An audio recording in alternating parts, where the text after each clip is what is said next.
Hello, you wonderful people, and welcome to another episode of Crime Centric. This being a show where I talk about crime dramas that I watch. For today's episode, I'm going to talk about Season 1, Episode 4 of Sprung. A lot of really interesting things went down in this episode, so let's break it down. So picking up with the whole Melvin situation from last episode, we have Melvin slapping the ever-living piss out of Rooster, but Rooster refuses to talk. But I love that the ultimate thing that ended up getting used against him was Wiggles and Melvin making out in front of him. I mean, they didn't even go all the way, which I guess is kind of the point, but it's like, just a moment, Melvin touched Wiggles' butt. It was like, okay, I'll tell you, like, there's four of us. He ended up spilling the beans on everything, except for the congresswoman job. It's like, all right, I didn't tell him about that. I guess we should tell him so that he can open up his schedule for it. It's like, shut up, you idiot. I love it.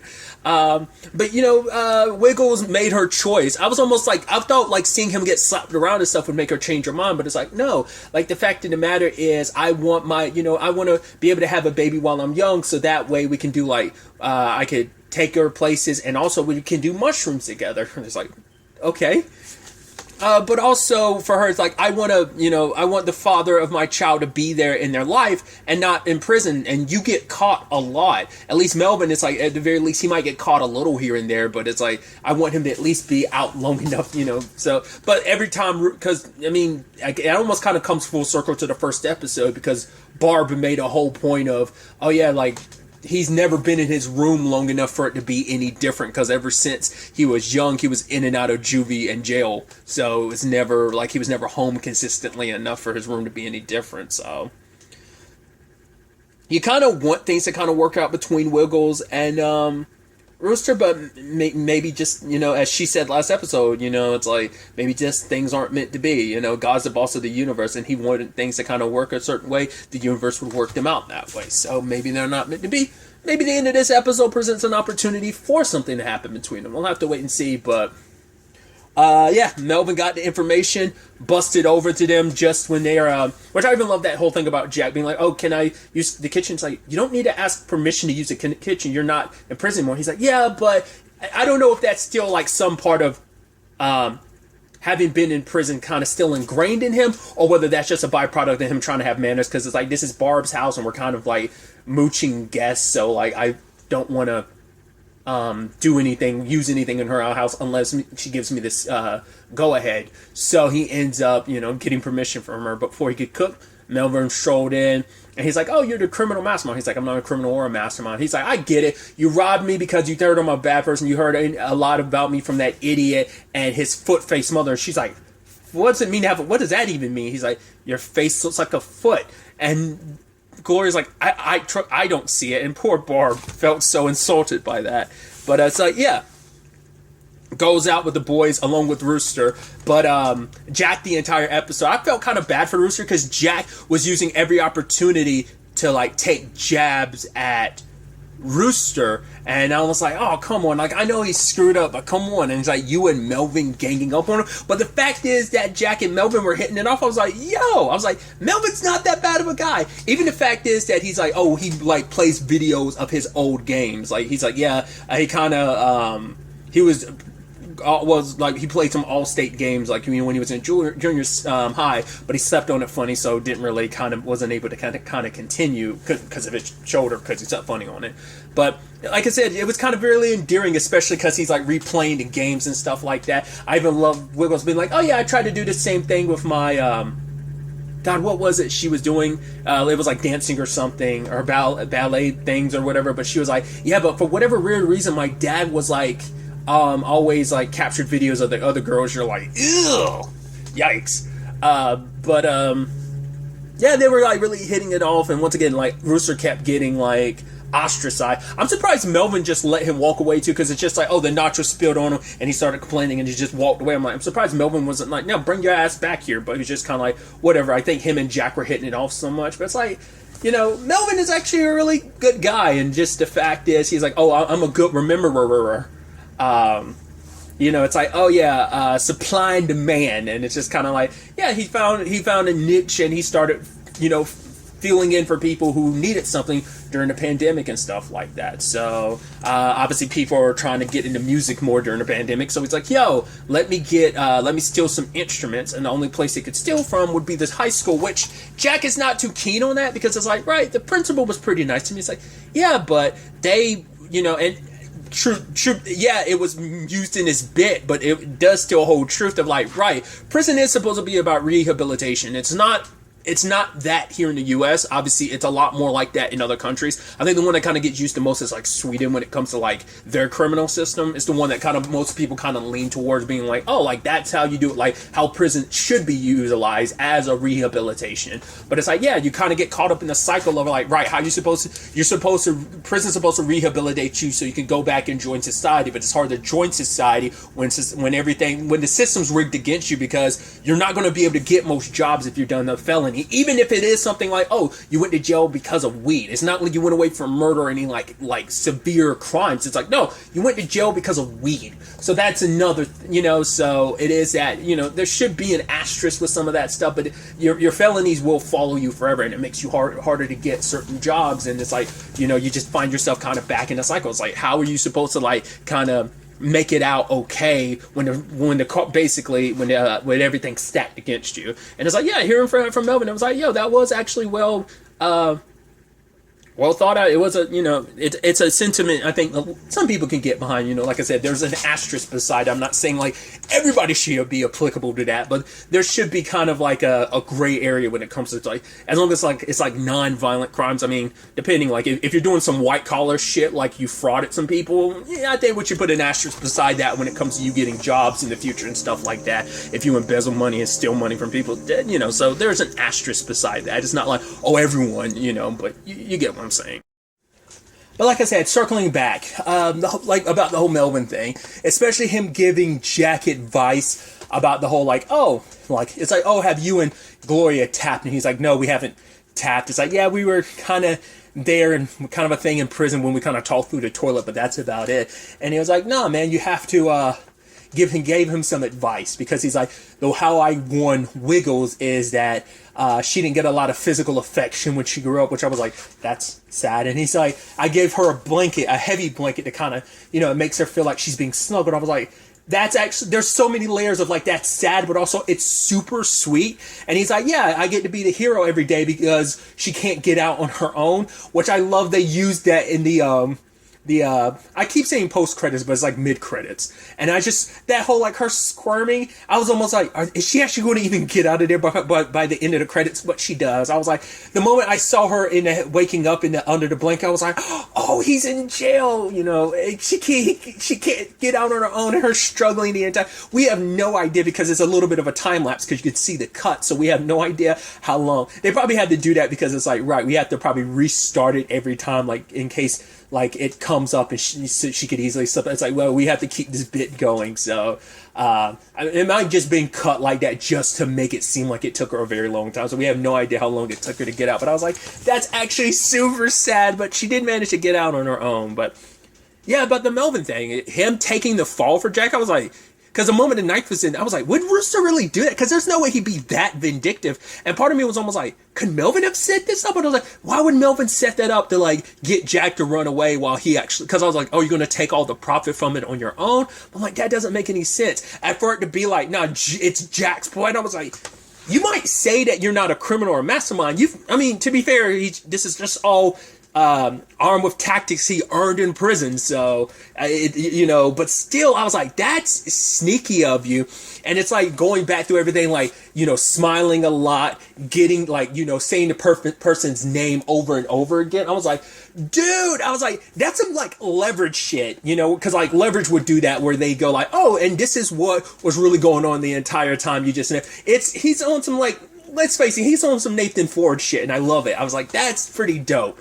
But you can still kind of feel bad for Melvin, because he is like a decent enough guy, But But it's like, well, they didn't want to be stuck in this situation, especially for Jack, because he's not trying to be, because it's like, right, Melvin says like, oh, this next job, and then he finds out you're doing another job. It's like, he would have always wanted to be a part of this. So, and that was my question, like how Wiggles and Melvin were going to play into this. Were they going to be a part of the group, or were they going to threaten him?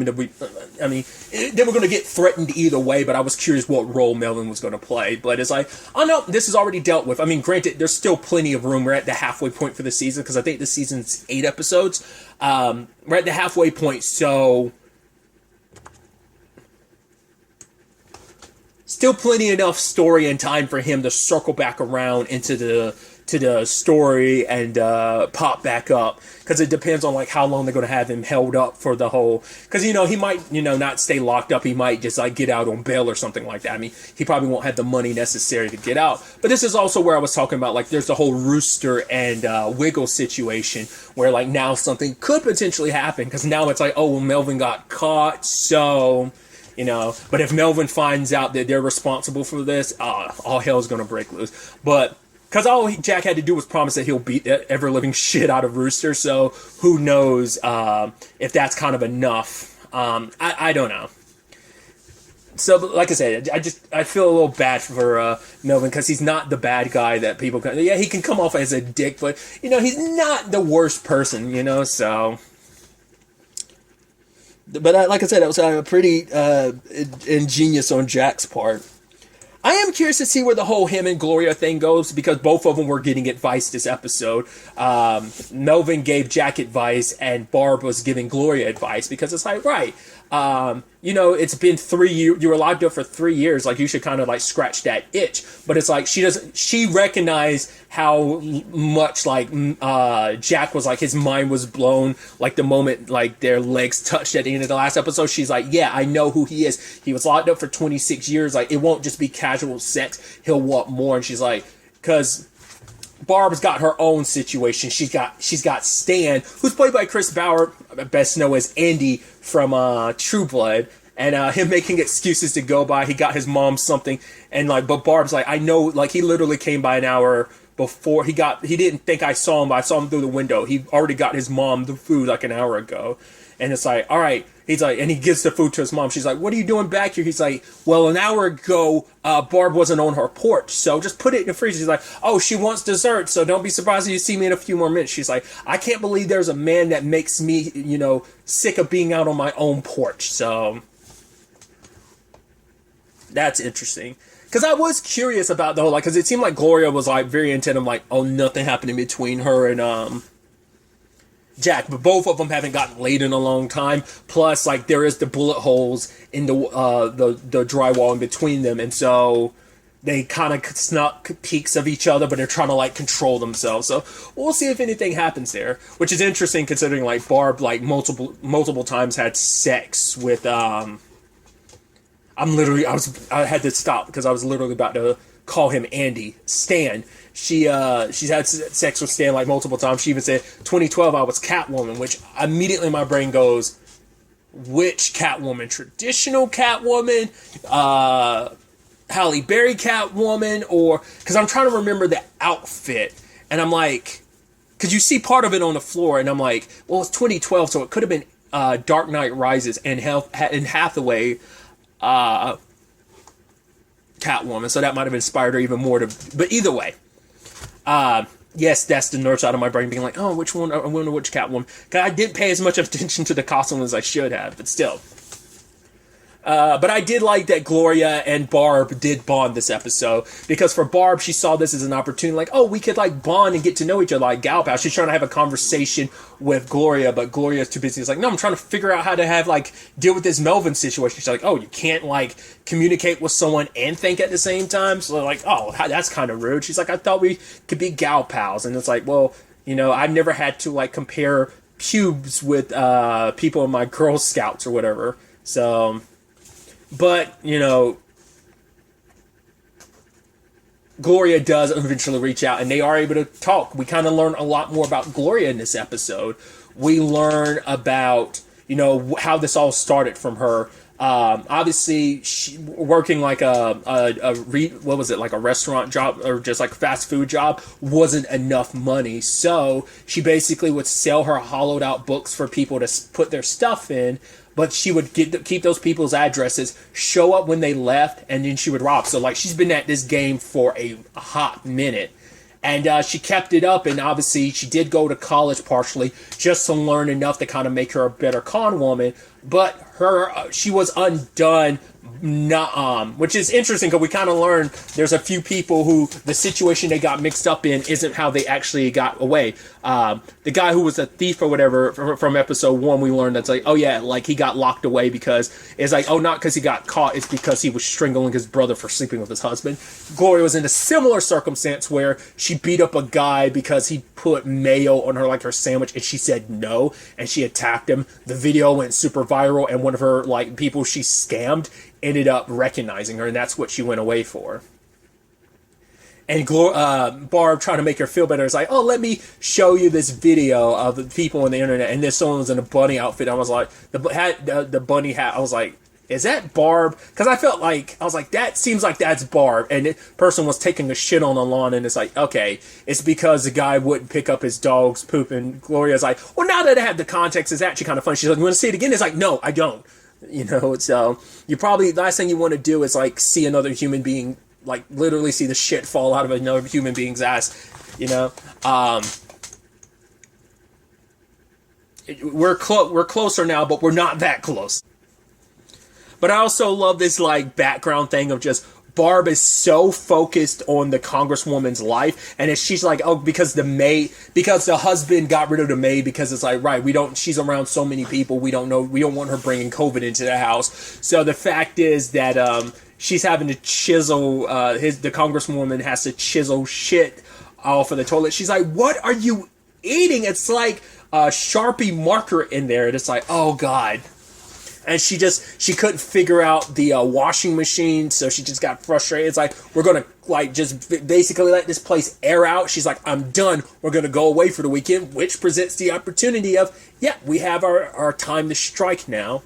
But at the very end, we also have Jack continuing to do good. They go from Melvin's place and they take all the toilet paper, and with Rooster they start throwing the toilet paper out to the neighborhood. So it's like, right, you know, as Melvin put it, like there are two certainties in life: death and shitting. So they want to, you know, give back to everyone who's kind of, you know, once again struggling through all of this. So I love that. Once again, I used a reference of Leverage, but it is very much like take from the rich, or, you know, the bad people, you know, give to the good people, you know, very Robin Hood status stuff. So I just thought that was just kind of nice all around. So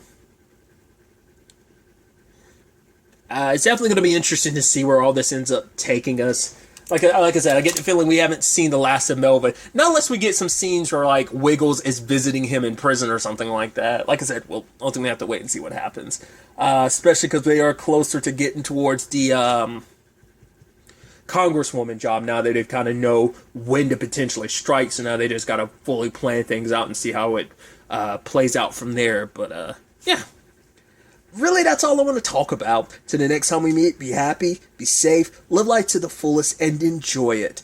Good day, and goodbye.